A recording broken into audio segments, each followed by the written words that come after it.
video presentation which takes you through the brewery, try and give you a little visualization of what goes on in the brewery. We do normally run this on a TV screen through a video link, but hopefully it's going to work through the PowerPoint link that we've got. And you're not drunk, it is at a jointy angle.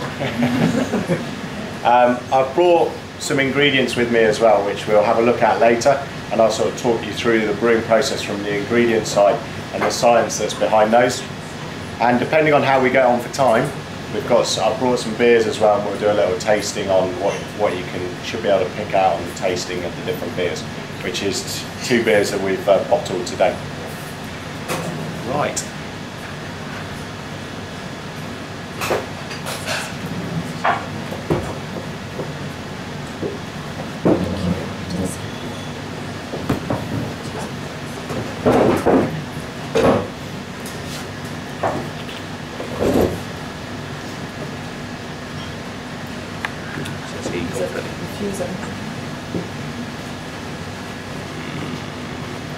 Okay, that's my team in the brewery.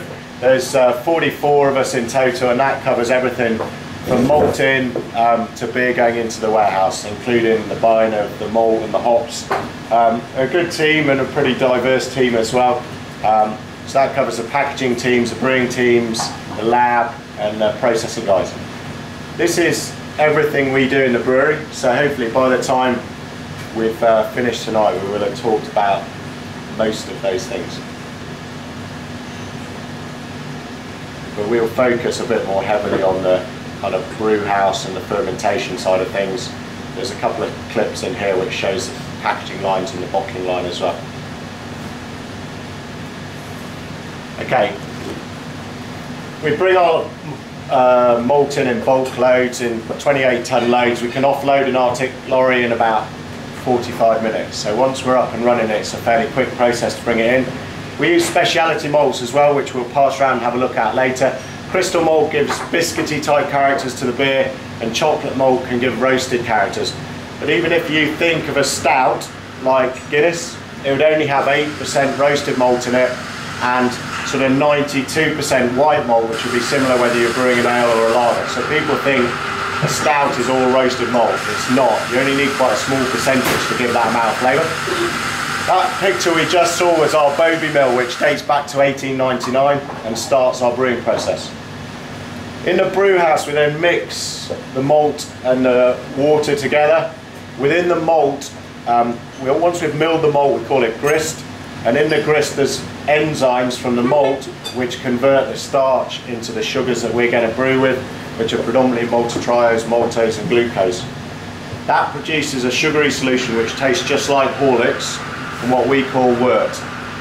This is the mash vessel, so we're mixing together the grist, which you can see coming down the back wall, and what we call the liquor, which is the water.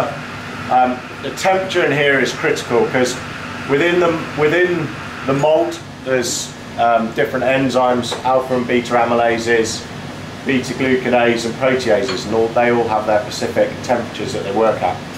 We then run into the lauter tun. So if you think of the mash vessel like a giant teapot, the lauter tun is like a tea strainer. It's a false bottomed vessel where we run off that wort, that Horlicks if you like, from the bottom of the vessel, and we sparge the top, which is what you can see going on here, and that sparges and leaches out all those sugars that we've extracted from the malt using those enzymes. And the brewing process has been going on for records date back about 4,000 years. Fundamentally, the process hasn't changed. We probably understand the science a bit more now than they did then. Okay, we then boil up that wort. So we've separated off the liquid from the solids. The solids go out as brewers' grains in cattle feed, and we take the liquid forward, which we're going to make into beer. We boil it up and we add the hops. Okay. Now in brewing, think of tons of malt and kilos of hops. If you contrast it with cooking a curry, think of the malt like the meat, which is the building block of the beer. Think about the hops like you would the herbs and the spices, and they add the flavours and aromas. There's key bits within the hops that we're trying to extract. You can see Adi just adding in the hops into the kettle there. So whereas we've used 2.5 tons of malt, we'd be using on, say, First Gold in the region of 30 kilos of hops. In the hops there's alpha acids, which we look to convert to iso-alpha acid, which gives you the bitterness in the beers. So you add relatively more in an ale than you do in a lager. And we're trying to get the volatile oils out, which give you the aroma. Our yeast, which I've got a couple of samples with me today, we can trace back to 1933 when Mr. Douglas was head brewer, so my equivalent, and he brought it in from Portsmouth breweries. We've had it benchmarked and fingerprinted. We hold it in 2 yeast vaults, and it's unique. There's no other brewery in the world using it. It's a really hard yeast strain, and it settles fairly well. Fermentation, our fermenters, our smallest fermenters are 15,000 litres, and our biggest 60,000 litres. We pitch the yeast in at the start of the fermentation, and the yeast is going to convert those sugars we've got from the malt and convert it into alcohol and carbon dioxide. The rate of fermentation links to the yeast, what mashing profile we've used, but also temperature as well. So we ferment our lager relatively cool compared to the ales. This is just looking into a fermentation, and it gives you a feel for the depth of them. They're about 12 metres high, our tallest ones.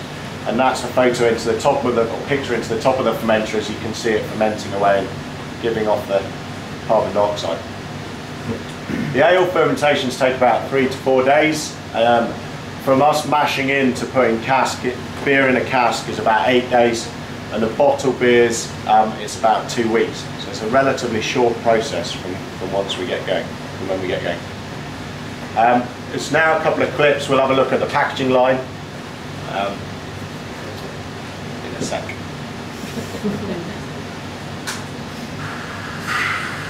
Okay, so we take the casks that have come back from our pubs. We don't sell any cask beer outside the pubs, and this is really the cask wash. It's our equivalent of a giant dishwasher, if you like.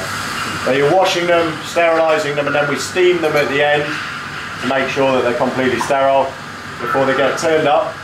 We put what we call a keystone, which is a bung in the top, which you can see Paul doing. And then we flip them over onto their belly and we fill them, and we can fill about 150 an hour through this racking machine here. Again, this process hasn't really changed for 100 years. Chris is banging in then what we call the shive into the top once he's filled them. And they're metered fills, so we put a set amount into each one, and then for trading standards we weigh and a couple each run as well to check that we're putting in what the meters say we're putting in. That's a 9-gallon cask, so it'll hold 72 pints, which is kind of standard size container in the UK.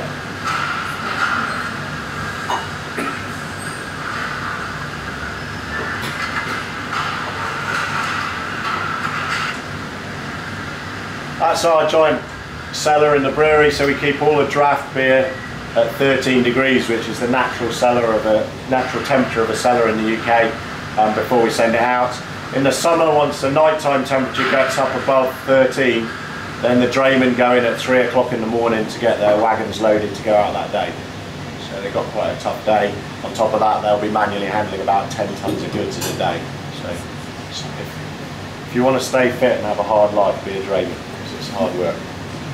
This is our bottle line we'll look through now. It's a 300 bottle per minute line. We fill about 10,000 cases in a day. Today we've filled, as an example, 6,000 cases of Thirsty Ferret and 5,000 cases of Blanford Flyer. All the glass we get in new glass made at Harlow by a company called Owens, Illinois. This is, actually it's on the truck, just Les offloading the glass. This machine then sweeps the bottles off and they go round to the filler.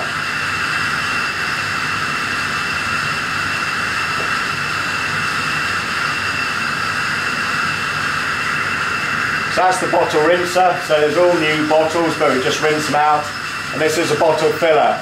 So it's got 50 heads, it fills on a counter pressure system, and then the machine on the right that we're just going down to is the crowner. So that's sticking a top on all the bottles. This is down to the labeler. Now our labeler, the red dots you can see on the labeler there, they're digital laser beams, and it spins the bottles to line up the embossing on the bottle with where the label goes. That enabled us to take about 25% of the weight of the glass out of our bottle when we put that machine in. We've got a 2-year payback on the machine, which is about a 200 grand machine.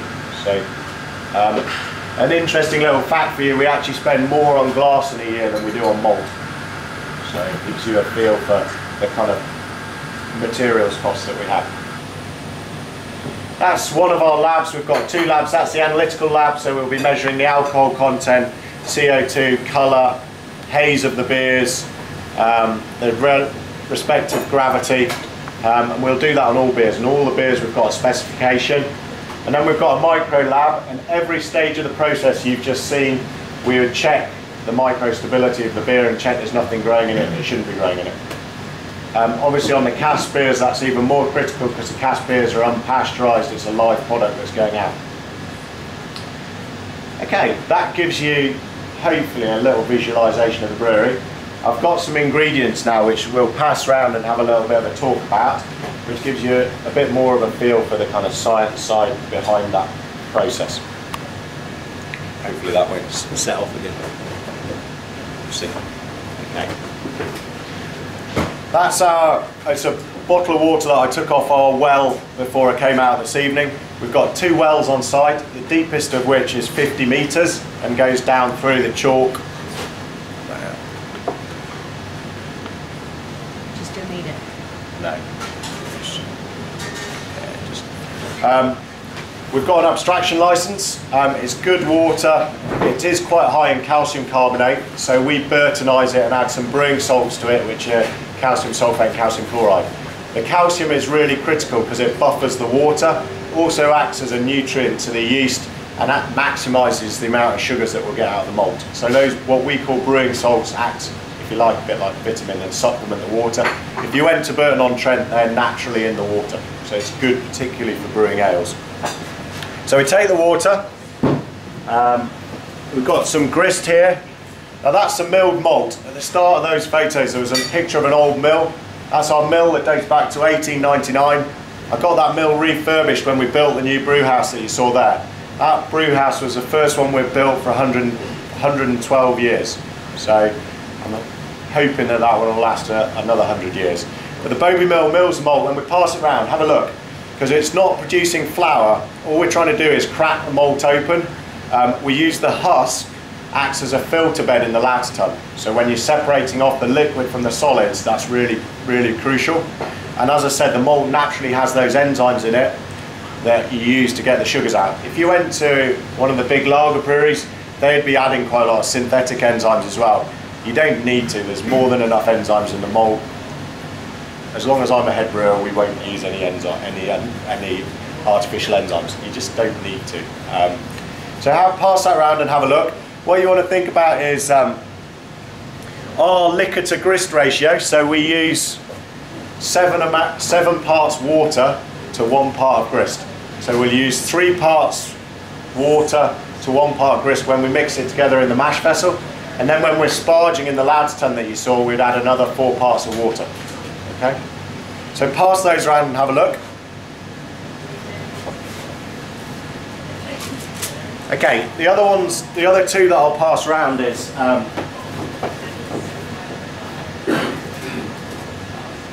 okay, that's chocolate malt. All that is standard white malt has been put through a coffee roaster. But take the lid off and smell it, because it smells more like coffee than it does malt. But all it is malt. We only call it chocolate because we're stupid brewers and it's the same colour as chocolate. Don't get confused. You also get black malt, pale chocolate malt. So it's describing the colour, but smell it and see if you can pick up some of those roasted coffee type notes you get on it.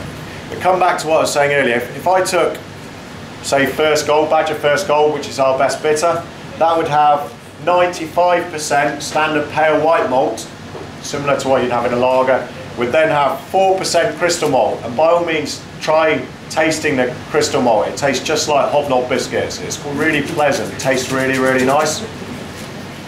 You can try the chocolate if you want, but because it's been roasted to that degree, it's quite bitter. It's similar to chocolate itself. First Gold, we'd use 1% chocolate malt, and that just adds that additional colour. Like I'm saying, if you're brewing a stout, you would only need between 6 and 8% of that chocolate malt. Okay. Obviously, this goes through the mill and gets milled like the grist that you can see in front of you. So pass those around and have a look.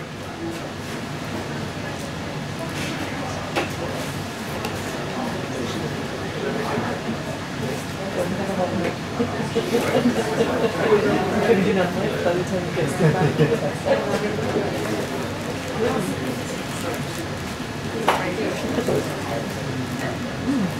I've also brought with me, have we got any home brewers here?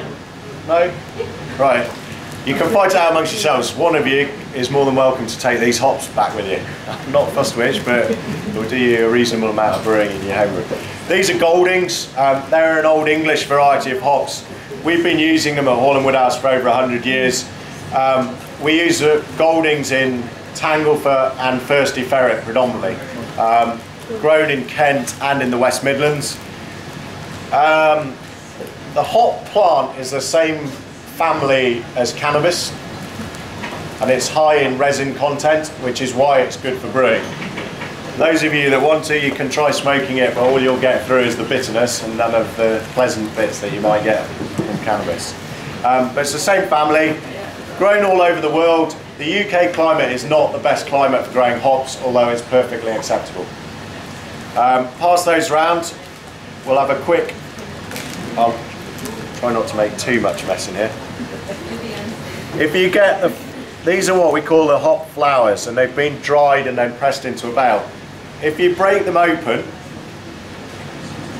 inside it you should find the glands from the flower, and within those are called the little tiny yellow bits that you can see here at the bottom of each of the petals, and that's called the lupulin gland, and that holds not only the essential oils that give us the aromas, but it also holds the alpha acid, which gives us the bitterness when we isomerize it during the boil. So during that boiling process we saw in the kettle, we add the hops in, and that alpha acid gets naturally isomerized by the heat in the wort to give you iso-alpha acid. Now one part per million of iso-alpha acid gives you 1 bitterness unit, and we measure that as a way of measuring the BUs in the beer. So pass these round, have a look. By all means rub them as well, and if you rub them and then sniff your hands, you'll get through the aroma that you get off the hops, and you'll also be able to feel the essential oils. So each year the hop merchants I deal with come to me with samples of their hops, and I will have a forward contract with them. At the moment I've got forward contracts going up to 6 years out. They'll bring me samples and I'll accept and reject batches of hops by sniffing and rubbing them according to how well I believe they'll behave in the brewery. Where do your hops come from? We're predominantly from the UK. I'm probably about 60% from the UK. What we're talking about there on the climate is that similar to vineyards, they'll talk about the terroir. The terroir definitely impacts the hops. We do buy some from Slovenia and some from North America. You tend to find that areas that have really cold winters and really hot summers produce more aromatic hops. So there's a little story of, there's another English variety called Fuggles, which some of you will be familiar with. Fuggles in about 1920, there was a root sample was taken out to Slovenia and sold to a Slovenian hop grower, and he grew it. The English at the time felt that Goldings was a superior hop. So they told him, thought that, get this right, they said Goldings was a superior hop, so they didn't want to give the Slovenians Goldings, so they gave him Fuggles, but they told him that he was getting Goldings. So you can buy a hop now called Styrian Goldings, but it's actually Fuggles if you do a DNA test on it. But if you brew with it, genetically it is identical to Fuggles, but if you brew with it compared to UK Fuggles, you get far more flavour from the Slovenian hop. Oh, different flavours probably I say. Terroir, climate, soil definitely plays an impact on it.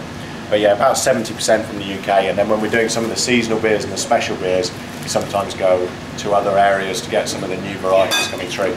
So this year we've done a 7.5% porter, which has gone into a bottle conditioned beer. We put some Galaxy into that, which is a new Australian variety that's come through and gives like tropical fruit, almost tropical fruit type aromas. Goldings you'd say is quite floral.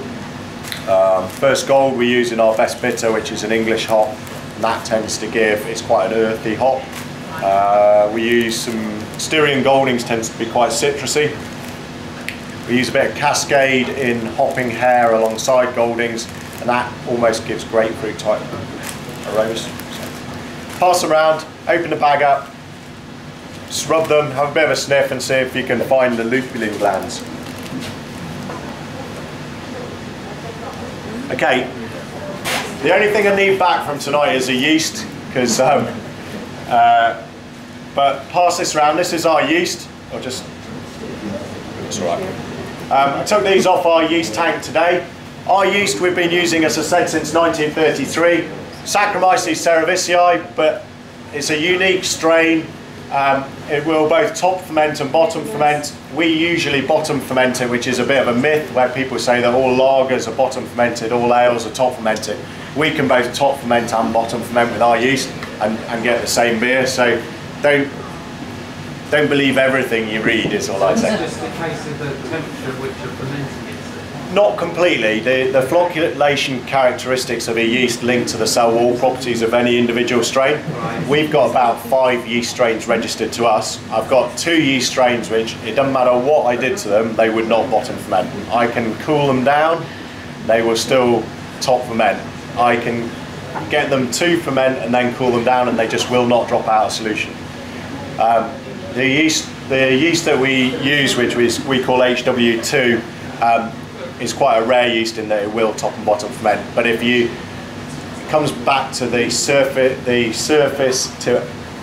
volume to surface ratio of the fermenters. If you put them in a square fermenter with a relatively high surface area on the top, they'll top ferment, provided it's a warm fermentation. If you put them in a tall, long, narrow tank and cool it at the end of the fermentation, it will drop down.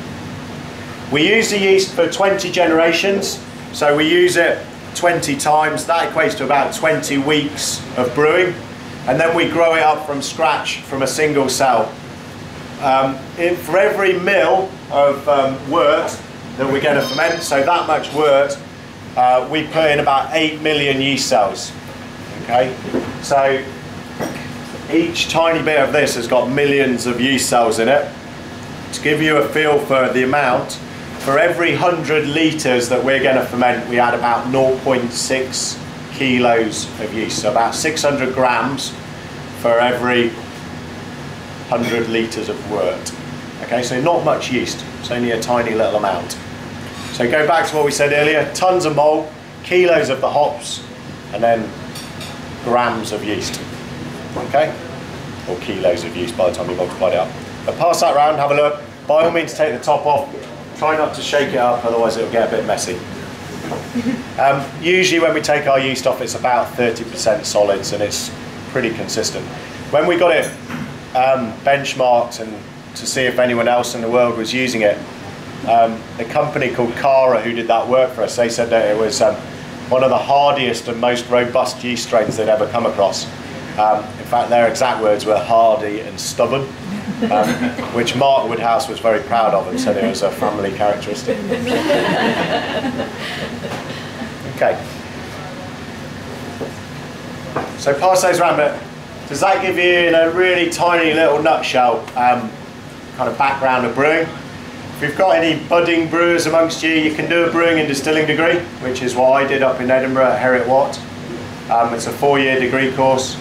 And then after that I did my master brewer exams, which are about another 5 years on top of that. So I finished my training when I was about 29, I suppose. And then did a business management course after that. So it's, yeah, if you like science, it's quite a good degree. Quite a lot of biochemistry, quite a lot of biology. And it's quite a fun industry to work in, as you can imagine. Okay, well, thanks very much, Toby.